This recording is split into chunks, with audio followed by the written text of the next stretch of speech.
Hello and good morning, everybody. Welcome to another episode of the Grief Let's Talk About It podcast. And I would like to say I am Tony Lynch. I'm the host of this podcast.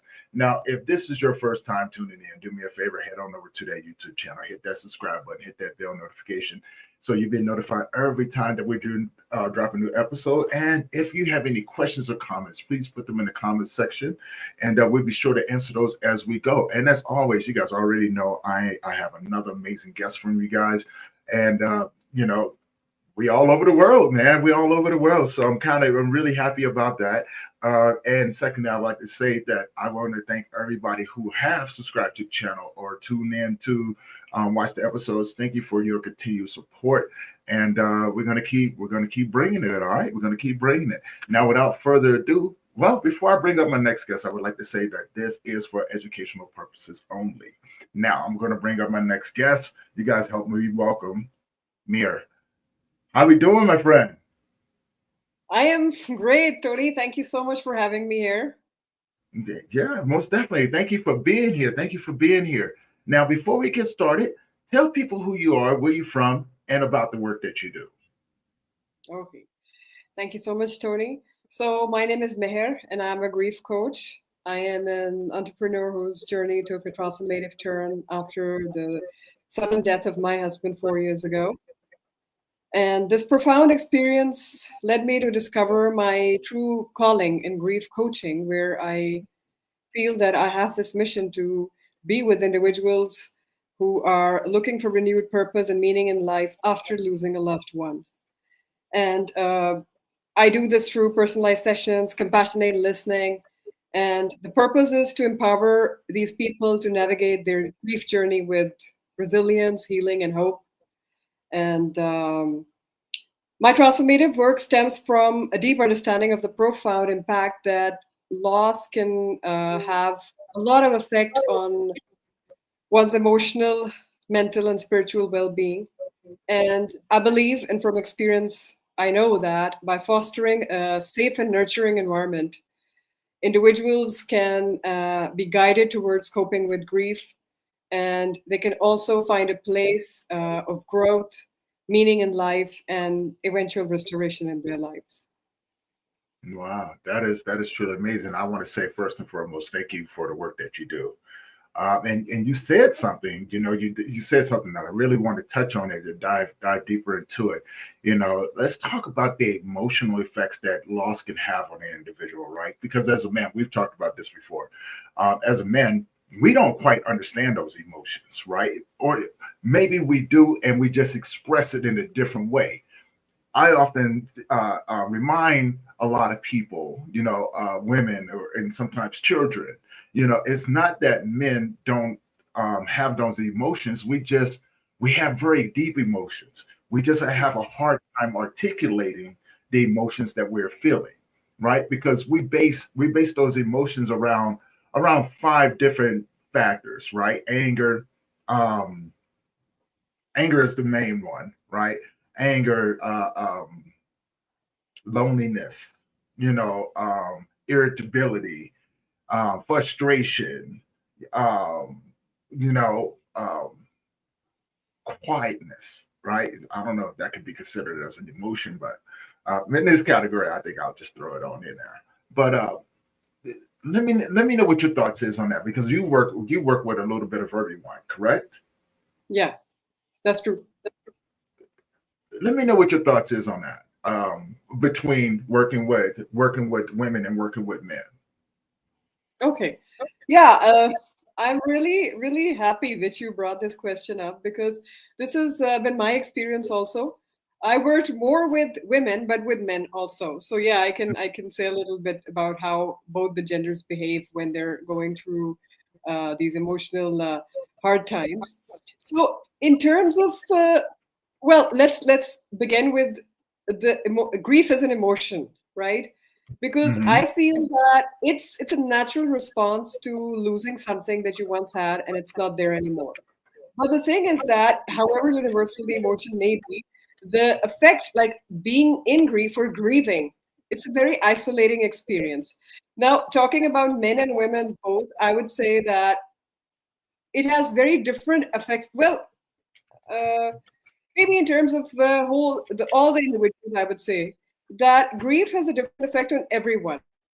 Like it's a very unique experience, but still, women I have found to be more expressive and more willing to talk about when they're going through these tough times. Men somehow, well, they don't really, I don't know, want to open up, or they feel like they don't need to open up, whereas I think that they should open up. Now, the very few times that I have encountered men who were grieving and they came up to me and opened up about something, well, the results were outstanding. I mean, there were a lot of realizations that came up during the session, and by the end of the session, the men had to. They had a lot of observations about their emotional process, the way they had been perceiving the reality. Because when you lose something, your reality changes. It's Hmm. about accepting the new reality also. That is also a difficult part, because something that was once a part of your life is, for whatever reason, maybe it was an instant change, or maybe it took a little while for that change to happen. Like if the person was, they had a terminal illness, and I mean, you could see that one day they won't be there. Even in all the cases, the thing is that one day that thing that you have today might not be there with you, but the acceptance of that thing, that's the difficult part. So you have to change your perspective about where you are in life when that person or that thing is no longer part of your life. And of Hmm. course, with that comes acceptance, as I've already mentioned. And this is the part where, be it men or be it women, everyone finds difficulty in accepting the new reality. And this hits differently for everyone, because in terms of the new reality, there are a lot of emotions that come up, and grief, well, it's surrounded by a lot of other things. It can be, just as you have mentioned, it can be sadness, anger, disappointment, even shame, and sometimes even guilt also. Hmm. So all of these things, and like what I find, I wouldn't say it's interesting. Yeah, it's well, I would just say that this is something that I really talk about. That when you Google about grief, you come up with a number of models which show you a number of stages of grief. But in my experience and with the people I work with, it's not the transition from one emotion to another is not in a neat, predictable way. I mean, you can be both angry and in denial at the same time. So, and one moment you'll be just okay, and you feel that, oh, I'm getting better, I'm healing. Maybe to be swept off your feet by a burst of anger. Maybe it was a trigger or something. So this is what Hmm. grief. It's not a linear experience. So yeah, that's the Okay. thing. Now I have to ask because I know this, and I know that one of the things that you said, and I want to touch on that a little bit. When the world around you begin to change because the person or the thing that you held so dearly in your heart is now gone. So does the reality that you live in. And now I'm gonna speak from a little bit of a personal experience. When my son passed away, it gave me the reality that those things that I thought were impossible are now possible, right? When my parents passed away, I was left feeling alone, like an orphan in the world. I'm pretty sure there's a lot of people out there that feel the same way. My sister is the same, and she's the youngest one.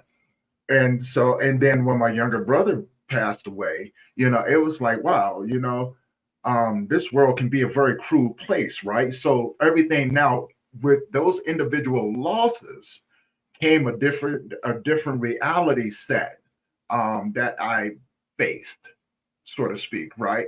And that was based upon the relationship that I had with those individuals. Now, I say that to ask this because I know for me, and a lot of individuals, a lot of men like myself, the trust value changed with every loss, right? It was like oh my God, this happened over here. So the people that had been around me for quite some time that didn't understand those losses, They, yeah. I felt that they were saying things that were very inappropriate. But later found out that they were just doing the best that they had, but they had not experienced that. And so they literally had to earn trust with me. And if they didn't earn trust, I walked away. And I found that to be in almost every perceived reality through that.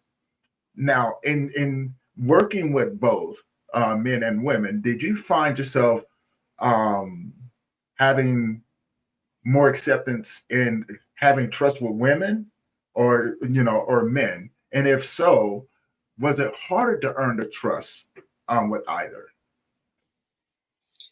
Okay, first I will address this one thing that I heard while you were saying that, yeah, that's definitely true, Tony. When well, you are going through a loss, the people around you, they literally have no idea what you're Hmm. going through.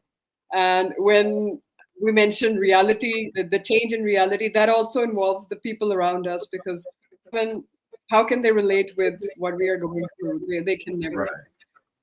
That is one very sad thing that I experienced myself also. And this is also one of the reasons why I came in this field of work, because I feel that as many people there are who are working in this field who have a little knowledge of what this process is, that what people Hmm. go through.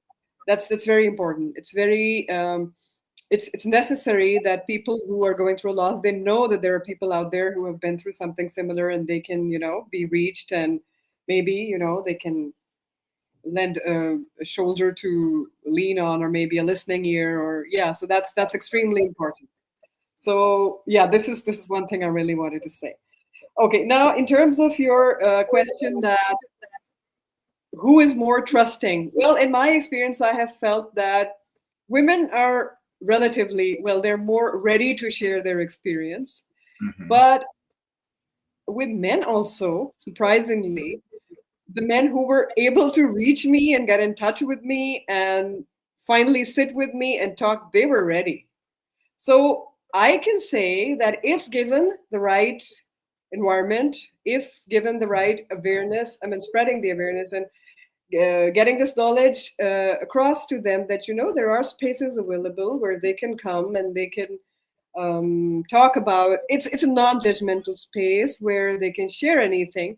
I believe that men will come up and they will, although they will be fewer in number as opposed to the women who are ready to talk about their experiences and share details about what they're going through or they've been through. But yes, I believe that men can also, given the um, given them given the idea. I mean, if they have the idea that that the space is a non-judgmental and safe space. Okay. I like that because I find that everybody everybody experiences grief in their own different way, Yeah, right? yeah, And I honestly believe that understanding that helps you kind of pivot in conversation to earn trust with those individuals. yeah, Like being yeah, a man myself, women are very trusting with me, right? And they enjoy talking with me. Now, the fact of that, I do understand the definition of trauma bonding, right? And yeah, so I have to be very careful. I have to tiptoe in conversation because I never want someone to misinterpret um, the role that I'm playing in that current situation with them in their grief journey. of course. And so this is why I am very specific about working with men, you know, because I never want to be disrespectful or um, do any more damage Yeah, than what is already done. So that's the reason why I'm like I stay in my own lane, right? And so when it does happen, I pay attention to the conversation, and automatically I think to myself like I have to find a woman that's going to be better suitable to help walk with this individual than I would be. It's going to be a lot better, and it's going to be a lot safer for me, right? And trust me, I say that from personal experience. I'm like, no, no, you don't understand. Like that's not what I meant. And so I just made it a point to just go, yeah, no, I'm not going to do that anymore. Because for one, I I don't know how to handle that. Okay, to know that I'm the cause of someone else's damage or further pain in their from their heart, right? Because it's a vulnerable situation, and that's the reason why I have to start setting boundaries and going. This is what we can't do, right? I have no problem with speaking with you, but we're going to get you where you need to be. So now my next question would be, let's backtrack a little bit because I really want people to understand, like you have children as well, right? So you've had to, and but you've also seen, not only how your children handle the grieving process, but you had to had to go through the grieving process while being a mother, but also watching your family go through that, right? Yeah. Take us back a little bit. What was your journey like before your husband passed away? What was your life Before looking like? before he passed away? Hmm. Yeah. Oh, it was great. It was wonderful because he was, I would say, like the best human being, the best person. Not because he was my husband. Other than that, also, I still meet people who remember him by so nice words, and because that's the kind of person he was. And of course, if he was such a nice person, he was definitely the best with his family and his kids. So he gave us, well, the best life that there could be, and yeah, that was an amazing time. Yeah, definitely. And Right. whatever I do, me and my children, we're definitely going to miss it always, always. I mean, nothing I do can come up to what we had in terms of giving the best life to my children, or I don't know. I mean, I might be able to give them something nice, but yeah, what we had as a family, it's yeah, that will definitely be missed always. Yeah. Wow. That is, I love hearing that. It sucks, it hurts me to hear that he passed away. Sounds like he was a very amazing individual. And, the family, he was very loved by his family and things like, so that I love that. And, now explain to the audience, how did he pass away, if you don't mind? Yeah, yeah, definitely. I'm really willing to talk about it. Yeah, he had been. I don't know, a week before he passed away, he said that I am having this indigestion kind of thing. And I said that, you should get it checked. And you know what? He didn't go and have it checked. And from what I found out later, after I had this discussion with the doctor who confirmed his death, he said that he must have been having symptoms of whatever this pain was projecting itself as something in the digestive area or whatever. He was ignoring it, and he must have been in pain, but he didn't do anything about it till the time till this night when he was uncomfortable, the night before he passed away. And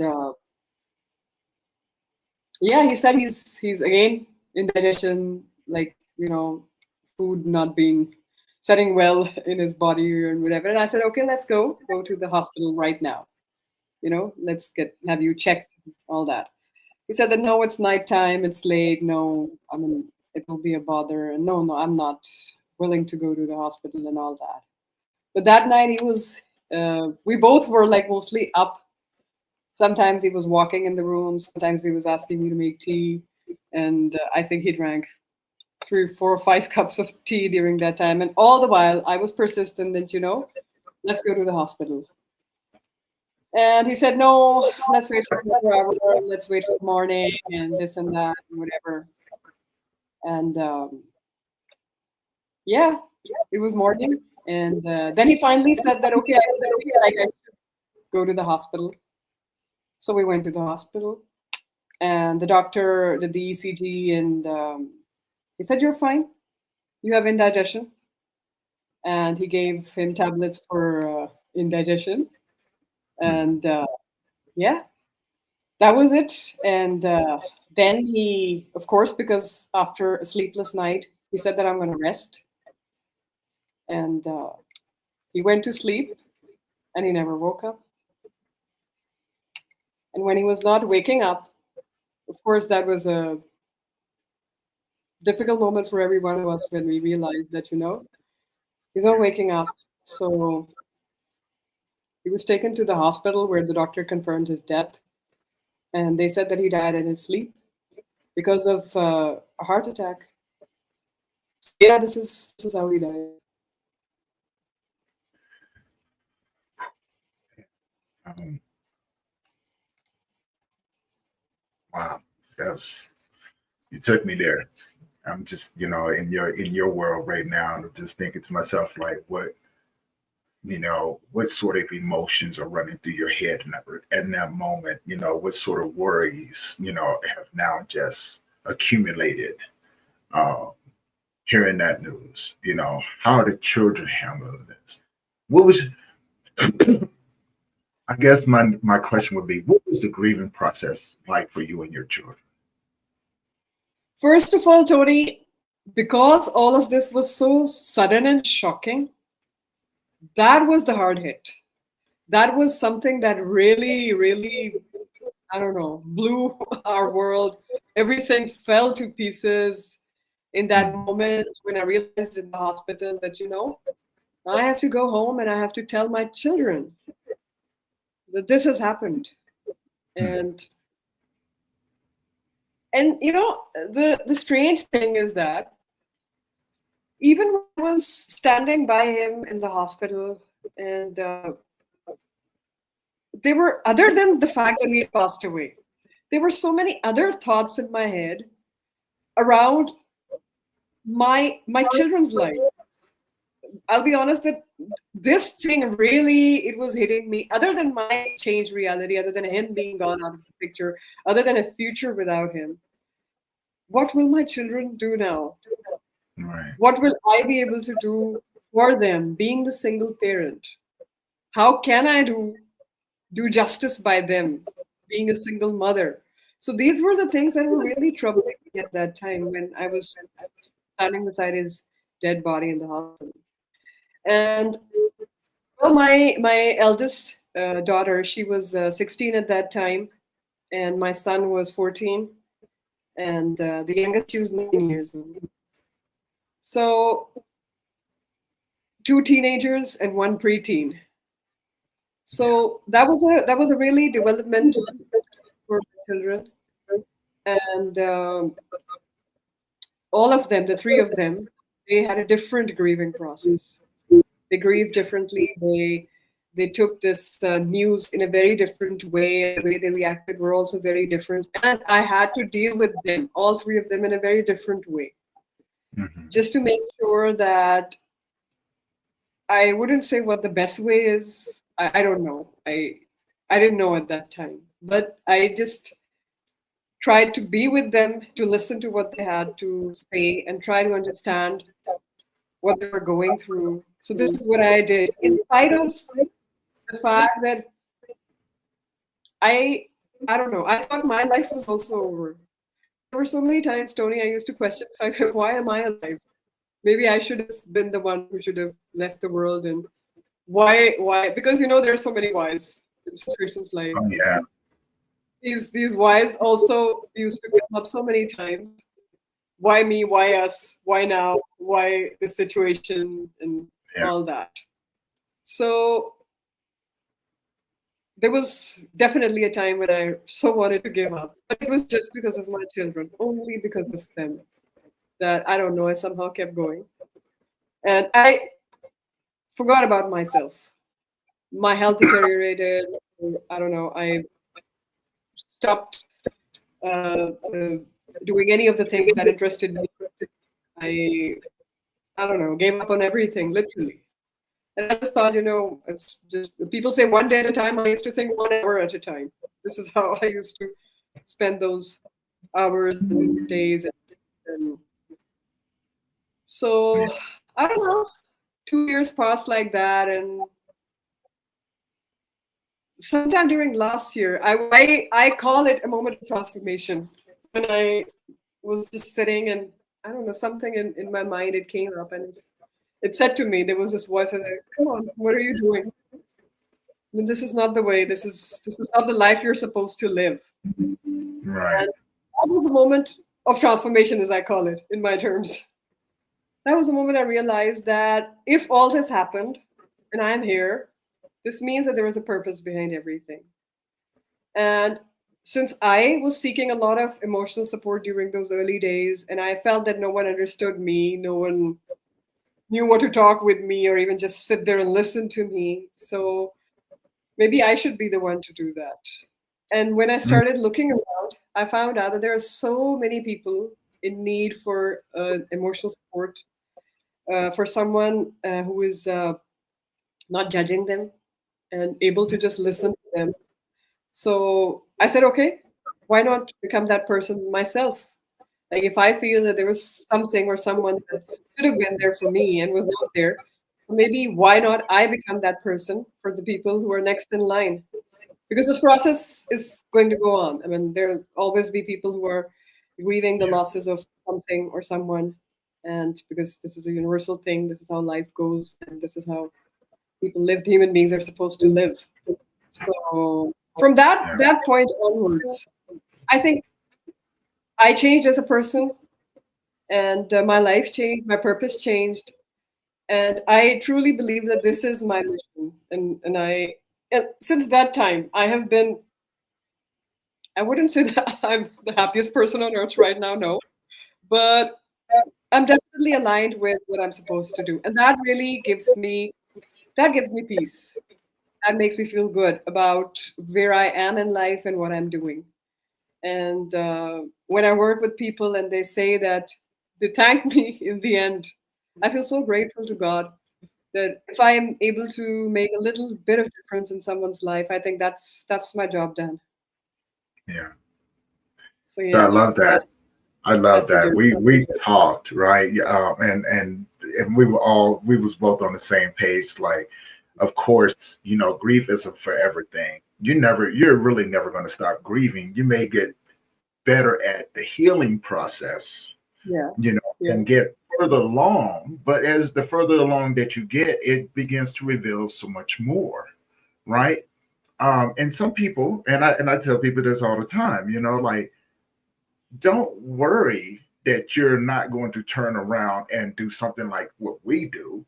You're going to yeah. find something that makes you feel happy, Exactly, right? absolutely. And it's going to, not everybody is meant to do this work. Exactly. And I say that with the utmost respect, because I have met people who should not be doing this work. Okay. And for those people out there listening right now, if you're one of these people, please go back and I'll do talk to you, Tony, about these people after we stop the recording. right. we look. I've been doing this work now just over 5 years, and I've probably look. I have thousands and thousands of people that I'm connected with across the world, and I would say out of those thousands of people that I know, for the most part, I would say 98% of them are truly amazing, very compassionate, understand, the whole thing about grief. Now, the other 2%, Okay. like, right, and it's like, no, please stop. Don't, please stop, because it's going to take individuals, it's going to take good individuals to go and repair the damage that you're going to do or have done. And the crazy part about it is, I'm not coming from a place of malice when I talk to them. I'm coming from a Mm, place of deep understanding, because I've had to go in and repair the damage that was done to them. And I go, no, maybe this is not the thing for you. And I'm not being disrespectful. When I talk to them and everything, I've met narcissists. Oh my God, I met people that were still in their addiction. And their heart was good, but they were like, "Hey, you do what you got to do, right?" In order to, and I'm like, "Please yeah.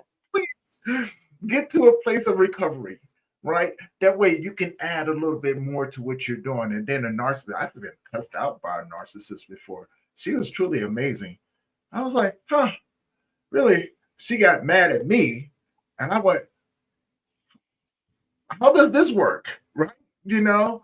And she was like, well, I was like, no, no, no, no. Hold on. Before we do that, okay, I'm going to say something after the conversation that we've just had of someone that you remind me of. And I just want to put this out there. That, but you remind me of this person right here. I don't want to keep giving that person power. So I'm just going to say this person right here. She knows who she is. Okay. And so I'm just going to be like, yeah, no, you remind me of that individual because you have no accountability for the things that you're doing.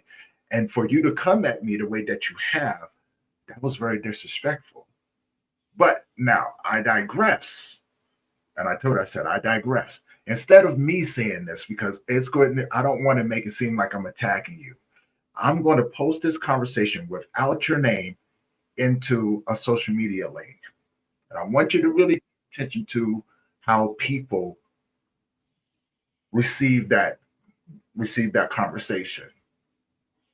And I don't know where she disappeared to. Okay. I Okay. didn't do it on purpose. I just wanted her to get a pretty good idea that hey, um, you're going to do some damage, and we can't allow that because we have too many good people in this field that are working entirely too hard to make sure that the people that we serve are being served to the best of to the best of our ability. That we're not trying to we're not trying to damage anyone else. They're already hurt and vulnerable. So this is where that term of and I recognize this. I want to get your thoughts on this as well. That term of you're just trying to take advantage of my grief, right? Because there are some people out there who have taken advantage of individuals in their most vulnerable moments. But I also say now here's the other side of it as well. You're taking advantage of mine as well.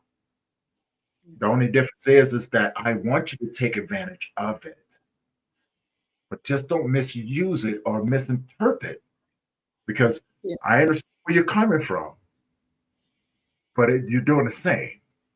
Yeah. I want to get your thoughts on that for a Okay. Now this is another sensitive minute. one that you have just said, Tony. Yeah. And I Oh, we're going definitely there. We're going there. I definitely have a few thoughts that I'm glad you asked this question and I would love answering it. You know,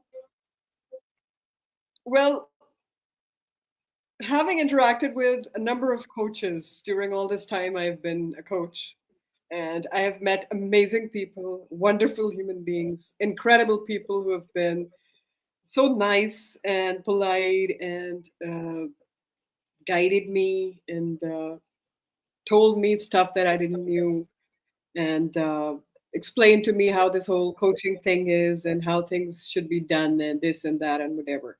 But one thing that, of course, I'm not going to take any names here or I wouldn't go into those details, but there were some people I did come across who may have been wonderful human beings or amazing coaches, but I had a hard time explaining to them that me as a grief coach, when I have to be very careful with the my target group, because these are people who have gone through loss, and if Mhm. I am not vigilant to what they're going through, I am being insensitive to where they are in terms of their grief. So what kind of person am I? And I mean, what does that tell about me?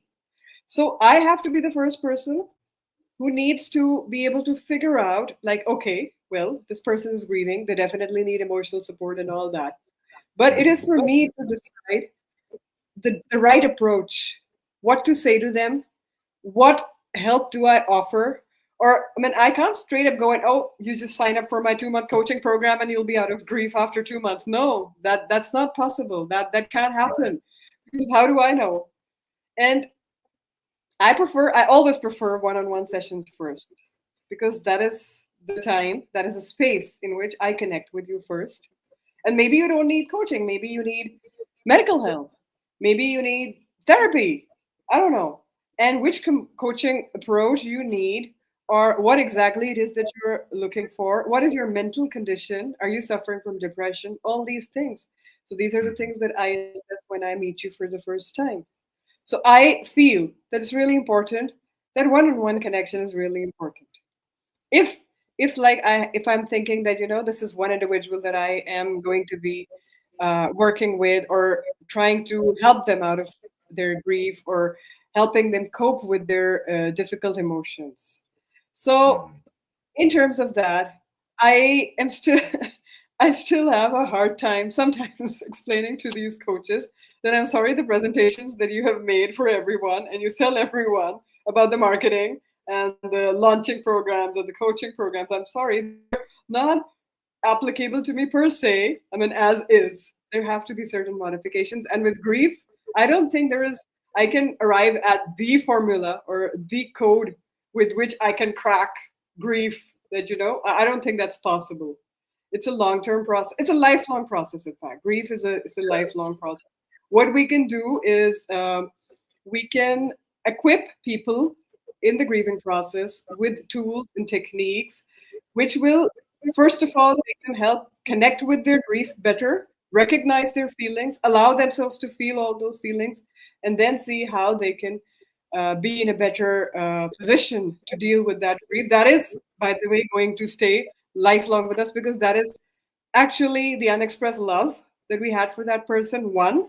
And Mhm. two, we are also grieving ourselves because we are never going to feel what we felt being around that person who is now gone. That Right. what we were, like what I was when my husband was with me, when I was with him, I'm not that person. I can't be that person again because he's gone. So that is also the future plans, the dreams, the ideas we had of our kids and our life in the future. That's all gone. So that is also what I grieve.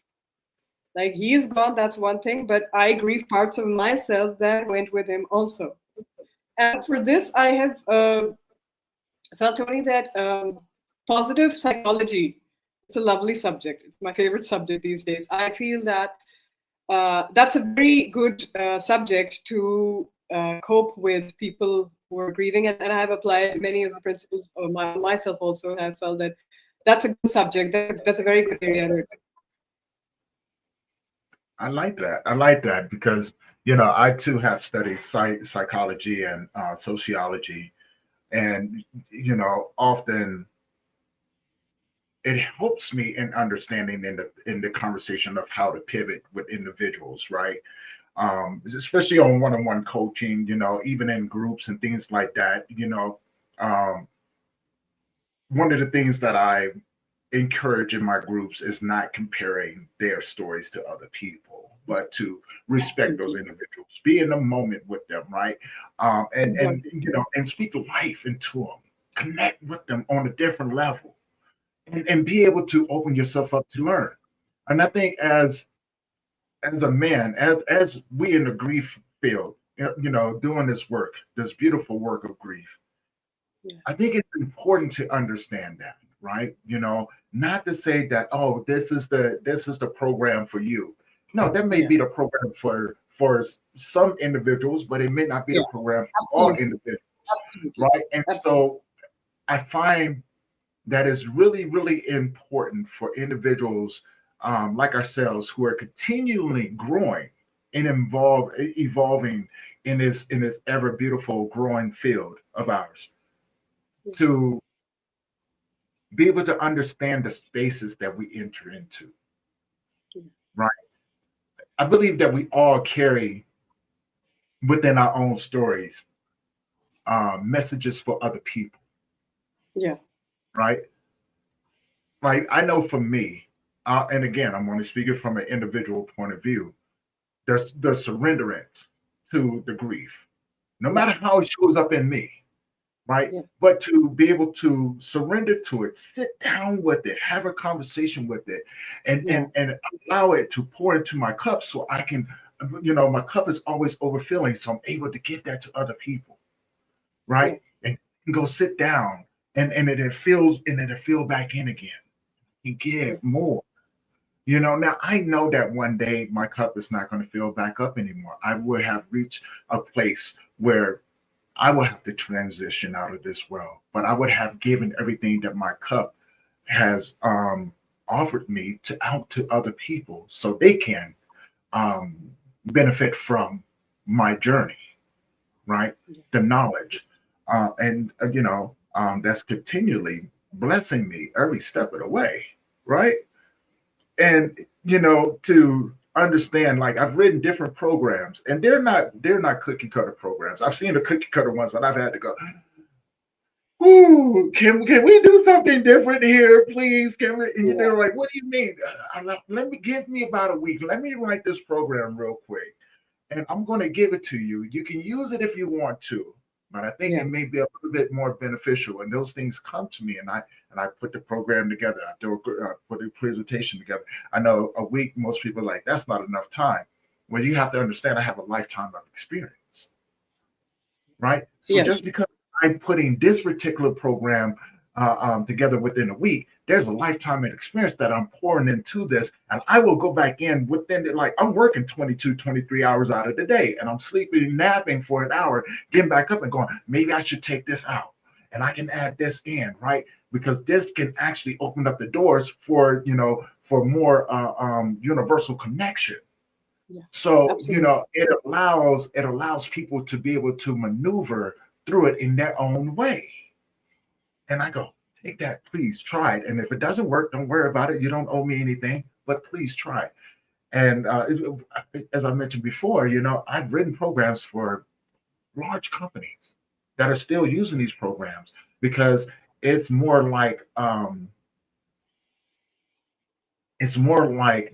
Lego, like Legos, right? If you might want to change it up a little bit, but you have the opportunity to do that because that's the way the programs are designed, right? Like, oh, this one right here worked great right now, but we can also take that out and replace it with something different, right? And it won't affect how people benefit from it, but actually increases how people accept it. And then so I pose this question to you: what is one of the biggest challenges that you think we as grief practitioners will face along the journey, this ever evolving journey of grief, and how we service our communities? Yeah. Up till now, Tony, what I have felt is that grief definitely is an emotion which nearly fogs your mind. And Mm, sometimes I mean, I have had experiences that there were people I met or, well, I found about them, about the situation they were going through. And I really wanted them to open up, but they were not willing, you know. So this is, I think, something that varies from person to person. That mhm, there have been a couple of times where I felt that, this person may benefit if they, I don't know, maybe are open to listening or they open up a bit, but they didn't, and they weren't interested, or maybe they did not understand the magnitude of the emotional toil it was having on their health, mental and physical both, and they were not ready. In simple words. So this is one thing that I feel that I don't know. It's human nature. If anything can be done about it, maybe if they're, because like I've said, that people going through grief, they are vulnerable in a way. They're emotionally not in the best place. mhm. So sometimes, I don't know, you can't really, I mean, you can't go on bending and twisting people's mind, if they're not ready. So this is one thing that I have felt that maybe sometimes people don't realize, because they're grieving, because they're so emotionally overwhelmed, that sometimes they don't realize what this support can do for them, you know. This is Right. one thing. You know, here I want to add to that because you're absolutely right. Right. When it comes down to grief, people are either ready or they're not. Yeah. Yeah. Yeah. But and again, this is a situation that I've seen happen, and I think that sometimes we as practitioners, we don't actually notice what's going on, and I shine a light on it. And so what I find that a lot of times that sometimes people are not ready, Yeah. but they're curious. Yeah. I had a I was facilitating a group one time, and it was 8 week group, and everything. And so there was a gentleman that kept showing up. Although he never said anything, he never opened up, he never spoke to anyone, but he kept showing up. And Okay. so one of the other facilitators was going, I don't know if he's ready. I don't know if he's ready. And I'm thinking to myself, like, are you not seeing what's going on right now? Are you not seeing what's going on? And so I pulled him off to the side after one of the groups. And it was I think it was probably about 3 groups in. And the guy was like, I don't know if he's ready, man. He's not ready. He's not ready to open up. I said, no, no, no. Listen to what I'm about to say. And I really want you to pay attention because I know in your mind, you want things to work out in a certain way. But the fact of is that he's still showing up. Yeah. It's not that he's not ready. Yeah. He's building a sense of trust with you and us. Because of the simple fact of that he keeps now, if he wasn't ready, he would have stopped after the first group. He would have never came back. But there's something that he's grabbing. He's filling out the environment that we've created, and he wants to understand, or he wants to feel comfortable and not afraid. So he's watching how the other men are opening up and seeing if he can be safe enough to be able to share what's going on with him. Don't don't neglect that first part. He's still showing up. Yeah. Give it a little bit Definitely. of time. He did, and see what happens. And I would tell, look, I would say this right. I would think after 2 groups after that, the guy surprised us all because not only was he doing the work and everything, but he was keeping notes and everything. He was writing down, like he was paying attention to what we were doing. And once he realized that this was a safe environment, a safe atmosphere for him, he began to open up. He began to cry. He began to, um, um, he wanted to connect with other men. He wanted to heal. So it's perception versus reality. Sometimes what we perceive is not the reality that's going on. And I find that that can be a true challenge with those that are in this field because we want people so bad to be where we are that we forgot the steps that it took for us to get to where we are, right? Exactly. And so that's when I go back and go, no, not only do you have to have some grace for yourself in this process, but have some patience with the individual that's going through the process. Not everybody's going to be where we are, Yeah. and it's going to take a little bit. Learn how to Absolutely. walk, back step a little bit, understand, take yourself to the emotional place where you used to be, Yeah.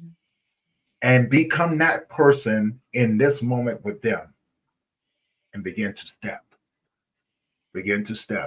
breathe. It's going to be an emotional journey for you and also them. So, but here's the thing we you have that support, so be that for them, and I find that that can be a really big challenge for those of us who are walking with those individuals in this field, right? And I want so bad for people to understand that so so deeply. It's like, no, we're gonna have to backtrack. I look, I know it's like I've already done the healing, I know, and that's the reason Yeah. why you're So do true. this. So true. Yeah. So I want to get your thoughts on. I want to get your thoughts on there before we begin to wrap things up. Give me share your thoughts on that for me real quick. Thoughts on how to? Can you please repeat? Sorry. Yeah, yeah. Like what we was talking about. Like part of that challenge is Yeah. understanding that where we used to be, right, Yeah.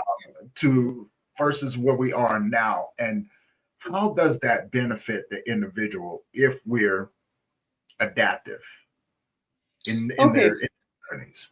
Okay. Tony, at the start of this session, you said something that not everyone has to do what we are doing, right? Right, right. I'll take things from there.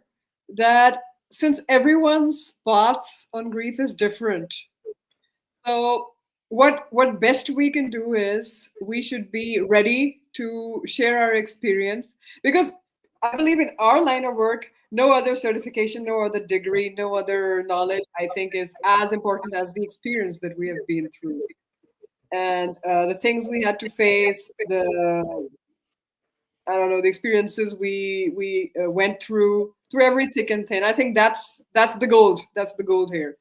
So the thing is that because every human being is different and their journey is different and their grieving process is different, and where they are in terms of grief is also like whichever stage they are in terms of that, I think that we as practitioners on the spot should be always be able and ready to lend whatever support in whatever form we can, considering and evaluating, analyzing the situation that the other person is at, and Mhm. whatever is required, we should be able to do it in our capacity, from our experience, from our abilities, to the best of our abilities, right? That's Yeah, the feeling that I get. Because, well, face it, we're also human beings. We don't have all the answers, right? But yeah, since we're on this path, we're on this mission, I believe that I think we can be able to lend some kind of support to everyone. That's my belief. And up till now, I have been able to, I think, maybe make a little effect in everyone's life who was able to reach me or I was able to reach them. That's what I have yeah. felt. So that's the thing I think, Tony, that we should have. I don't know, this um, goal to just keep going and keep spreading the light or whatever we have to offer these people in whatever way that's possible. I love that, and I can't wait. I can't wait to see um, and hear more about the work that you do. You're doing amazing work out there, and Thank things you so like much. that. I'd like to add something here. This is also coming Yes. from experience. Just now I was mentioning that I was a staunch believer that one-on-one sessions are the thing for grief support and all that. But recently I've had group sessions with a bunch of people who were of different ages, men and women both, and who were coming with different types of grief in their life. And the way they Mhm. all connected and how successful these sessions were, that has led me to believe that I think everyone's grief needs to be included, and everyone's situation or whatever they're going through, they need to be heard. Mhm. And I mean, just realizing that these people were in a safe and supportive environment, that was the thing when they started opening up and sharing things about their life, which maybe they had been looking to share with someone, but they had to found the right people. So with human beings, I think these experiences, we can't generalize, new Yeah, experiences. We will always have new experiences because every individual is different. And like you said, that you devise these programs and then you keep thinking about them and then you come up with something new. That this is exactly how the process is, because there can't be one size fits all for the work that we do. No, it can't, because human yeah, beings, they're all amazing beings, sent on this earth. So their emotions are also unique. And so, yeah, that's basically what this whole process is about. yeah. I'm right there with you. I'm right there with you. And this excites me to know that there's more individuals out there that actually get it, right? Like this is what we're called to do. There's no one Yeah, size fits all. absolutely. Everything Absolutely. that we do, we can add things in, we can take things out, Right. Right. to benefit the individual because grief is a shared human experience. And Absolutely. Absolutely. I want individuals to understand that the emotions that come along with this will often change. Yeah. And sometimes they will repeat themselves, Yeah. but just in a different way. in a different scenario, in a different environment, a different atmosphere around different people. And so, in understanding that, not to be ashamed, Yeah. not to feel guilty because you feel selfish because you don't want to do something. Not to feel guilty because you said no to going out with your friends because they feel that you need to be in a certain place, but to feel have an extra sense of strength when they could say, I'm ready to move with this and Yeah. grow. Yeah. I'm ready to allow the process um, to get me to where I need to be. But I'm also willing to be vulnerable enough to allow individuals like yourself and so many other amazing people out there to walk with them, as just to walk with them, to allow them to guide us along their path, but to also have hold them accountable, right? Hold them accountable. Like, hey, no, here's what we're not going to do. You're not going to beat yourself up. You're not going to go and drown yourself in drugs and alcohol because you're feeling stuck. Here's what I need you to do. I need you to stand up with me. I can't do it with you, but I need you to stand up with Yeah. me. Take a Very true. deep, have some grace for yourself, some patience. This is all unfamiliar territory. And when you get ready to step, you let me know and I'll step with you. And we're going to see where this path that you're on leads you.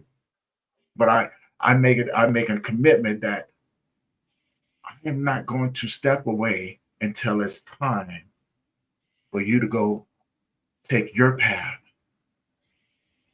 right? And then I can go. I'll take this way, but I won't bother you or anything like that.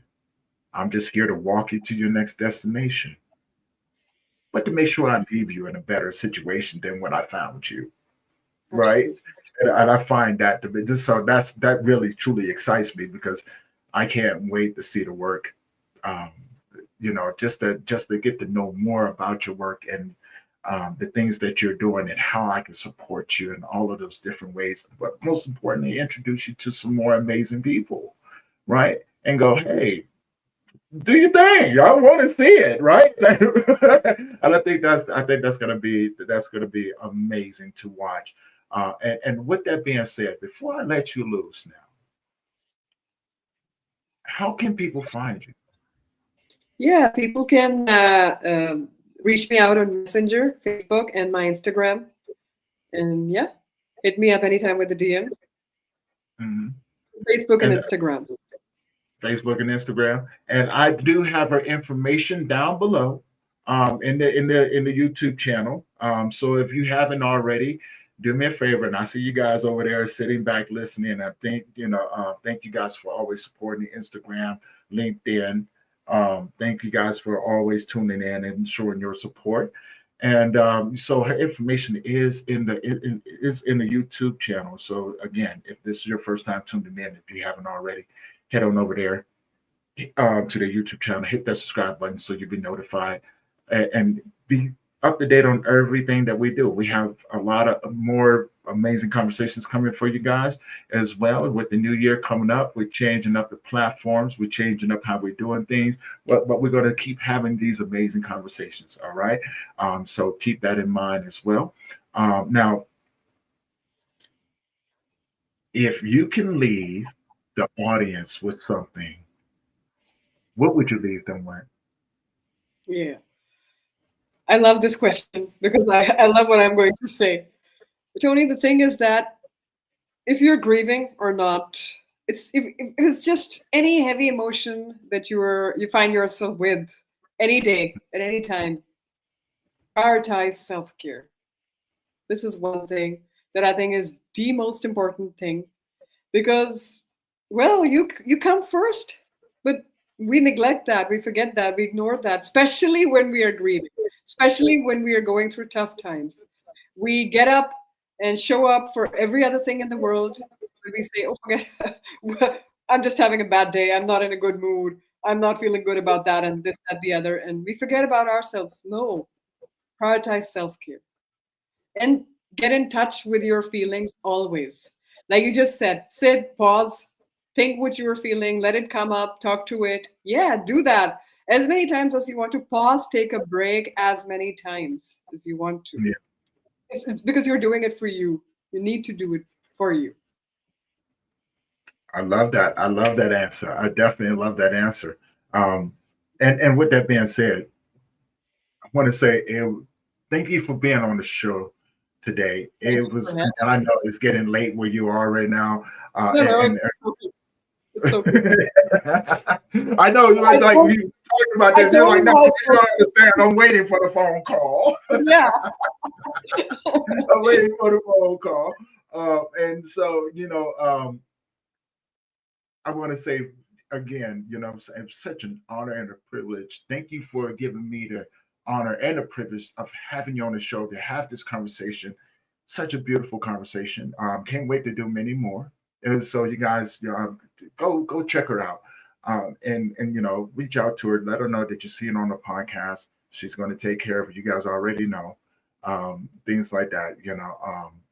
And so, with that being said, we're going to wrap this up. This is going to conclude this episode of the Grief Let's Talk About It podcast. And for everyone out there that's going through a difficult time this holiday season, go through, check out some of the. You don't look if you don't want to subscribe, you don't have to, right? But go through and check out some of the people I've had on the show. Reach out to them. The show actually serves as a resource.